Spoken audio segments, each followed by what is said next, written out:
Everybody, आज हम लोग गांधी मैदान का टूर करेंगे और देखेंगे गांधी मैदान 20 सालों में कैसे चेंज हुआ।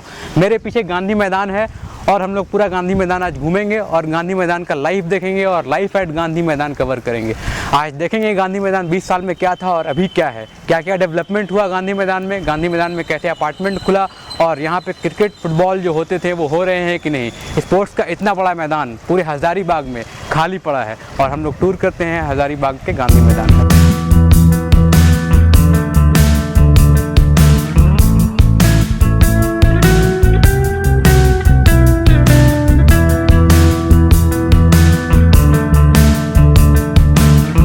साथ बैठे हैं अभी आसिफ जो 20 से 25 साल लगभग मटवारी में गुजारे हैं। आइए आसिफ से जानते हैं यहाँ का लाइफ मटवारी का और गांधी मैदान का बेसिकली जो लाइफ है वो कैसा था। गांधी मैदान का वास्तविक नाम जो था वो क्रिकेटिया मैदान था। जो क्रिकेटिया मैदान पहले गांधी मैदान के चारों साइड में एक राउंड अप मारा जाए तो पहले चारों साइड खेत थे, बिल्डिंग वगैरह कुछ भी नहीं दिखते थे। सिलेक्टेड एक दो मकान जो थे जो बहुत पुराने बिहार से आए हुए लोग थे जो यहाँ पे जॉब करते थे और वो यहाँ ज़मीन लेके अपना घर बनाए और वो लोग ही रहते थे। इस मैदान के बीच में कोना में एक बहुत ही बड़ा सा घोड़ा का अस्तबल हुआ करता था जो अभी तो आपको नामो निशान उसकी नहीं दिखेगी कि उसमें कुछ नेव भी खुदाया हुआ था या कुछ भी नहीं था। और बेसिक इस मैदान का जो नाम चेंज होने का था वो हमारे मोहल्ला के कुछ लोग थे और जैसा कि मुजाहिद जी ने बताया कि इसमें उन लोगों का सहमति से कि ये मैदान का नाम जो गांधी मैदान रखा है वो लोग साइन करके ये इसको रखा गया। कब रखा ये अराउंड हमको लगता है कि 1900 के दशक में ही रखा गया, 90 के दशक में ही रखाया होगा ये गांधी मैदान का नाम। उससे पहले जो ये क्रिकेटिया मैदान ही था और लोग इसमें क्रिकेटिया मैदान में क्रिकेट खेलने के लिए ही शाम को जुटते थे और फुटबॉल का जब सीज़न आता था तो फुटबॉल खेला करते थे। बाद में ये हमको लगता है कि 15 से 20 साल के बाद ही इस मैदान में चारों साइड में पूरा फुल घर बनना चालू हुआ और उसके पीछे धीरे धीरे कॉलोनी पर कॉलोनी बनते गए और रास्ते पे रास्ते खुलते गए। पहले तो कोई ऐसा जॉइंट नहीं था कि हाँ इससे सुरेश कॉलोनी निकल जाएगा या इस रोड से झिंझरिया पुल निकल जाएगा, इस रोड से देवांगना चौक निकल जाएगा। लेकिन अभी ऐसा हो गया है कि सारे खेत जो थे जिसमें लोग खेती किया करते थे, मटवारी कुम्हार टोली और ये गोस्वामी टोला के लोग जिन लोगों की ज़मीनें हुआ करती थी वो लोग खेती किया करते थे, वो ज़मीनें अब धीरे धीरे बिकती गई, उसमें घर बनती गई तो रोड बनती गई, गली बनती गई और वो सब एक तरह से एक दूसरे से इंटरकनेक्टेड जो है ज्वाइन करते गए। इस जो गांधी मैदान से सुरेश कॉलोनी जुट गए, वो उसमें झिंझरिया पुल जुट गए, कोलंबस के रास्ते निकल गए। तो इसी तरह से गांधी मैदान धीरे धीरे विकास होते गया गांधी मैदान का और ये एक बहुत ही बड़ा गांधी मैदान प्रचलित हो गया जो कि पटना का गांधी मैदान के जैसा फेमस होते जा रहा है।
आसिफ, मैं देख पा रहा हूँ कि यहाँ पे फुटबॉल क्रिकेट तो बहुत कम होता है। हाँ जी। तो गांधी मैदान इतना खाली है, इतना बड़ा मैदान है, तो ये किस लिए यूज़ किया जाता है बेसिकली यहाँ पे हर साल जिस तरह देख रहे हैं कि 2 मंदिर का निर्माण यहाँ पे हो चुका है, तो यहाँ पे दुर्गा पूजा का बहुत बड़ा मेला लगता है, और जिसके लिए बाहर से डिज्नीलैंड या फिर कभी 2-3 सालों पे सर्कस वाले आ जाते हैं, और जिससे ये मैदान का उपयोग होता है, जो कि मैदान के बीचों बीच में लगती है और काफ़ी मतलब आकर्षण का जगह बनता है।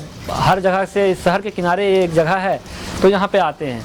और भी दूसरी कामों में, जैसे कि कोई इलेक्शन का माहौल हो, तो यहाँ पे बहुत बड़े बड़े नेता भी आ चुके हैं। तो हमारे यहाँ पे हमारे श्री नरेंद्र मोदी जी भी यहाँ पे पधार चुके हैं। जब भी उनका चुनावी आगमन चल रहा था, हमारे मनीष जायसवाल जी के चुनावी प्रचार के लिए यहाँ पे मोदी जी आए। इससे पहले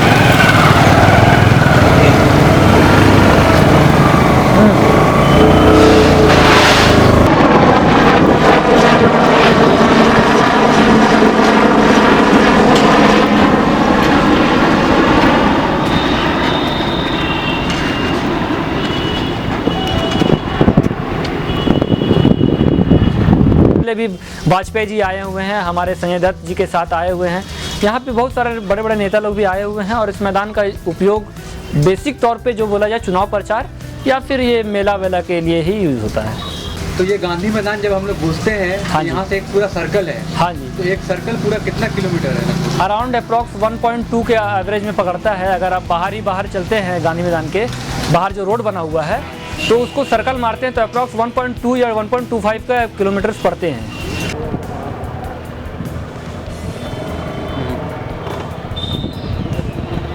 तो आसिफ, मैं देख रहा हूँ कि मटवारी के किनारे, गांधी मैदान के किनारे काफ़ी अपार्टमेंट बन गए हैं।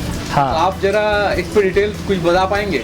इस पे यही बताना है कि मेन एयर से आज हमको जान रहे हैं कि मेरा 32 साल हो चुका है। हाँ। गांधी मैदान में अपना उम्र को गुजारते हुए।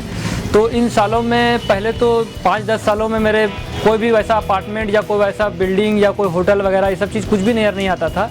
लेकिन इधर कुछ दिनों 10 सालों से हमने देख रहा है कि गांधी मैदान के चारों साइड में सबसे पहला अपार्टमेंट खुलने वाला वो था शैलजा, ब्रिजनंदन, फिर उसके बाद आगे में गुरनानी खुला, फिर आपका वो जानकी अपार्टमेंट, अजय इंक्लेव, अन्नपूर्णा, फिर उसके बाद एक बड़ा ही अच्छा सा माधवन हमारा ये अपार्टमेंट खुला, और 2 बड़े बहुत ही अच्छे होटल, जो होटल श्री विनायक, जो कि मटवारी गांधी मैदान से कुछ दूरी पर है, अराउंड 500 मीटर के दूरी पे, और गांधी मैदान के एक छोर पे जो कि अच्छी होटल, जो अभय कुमार सिंह के अपना पर्सनल होटल है, जिनका नाम है AK इंटरनेशनल, जो बहुत ही अच्छा होटल खुला है। और यही 2 बड़ा चीज़ है, और जो कि यहाँ के सबसे जो पुराना होटल है, जो हम लोग बोलते थे सम्राट होटल, जो बहुत ही पुराना होटल है, जो आज भी वैसी की वैसी स्थिति में है और कुछ भी उसमें चेंजेस नहीं हुए। आज भी वही खपड़ा और सीट की छतें हैं, और बहुत बढ़िया लोकेशन पे जो हमारा वो होटल है, सम्राट होटल, जो आज भी वैसी की वैसी है, कोई भी चेंजेस नहीं है।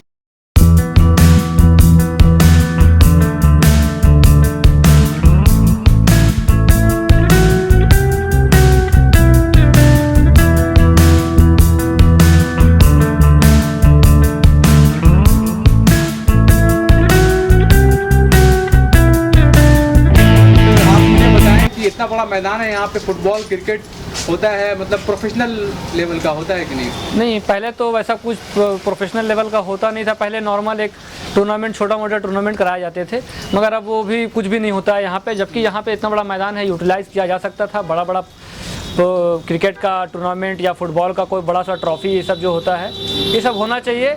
अभी तो बस ये बंजर पड़ा हुआ है, और कुछ 20-20, 25-25 आदमी का झुंड बना के एक जुआ खाना का एक अड्डा बना हुआ है। लोग सामने बैठते हैं और कार्ड पत्ती लेके यहाँ चलते रहता है। यही एक स्पोर्ट्स का कला बचा हुआ है गांधी मैदान में।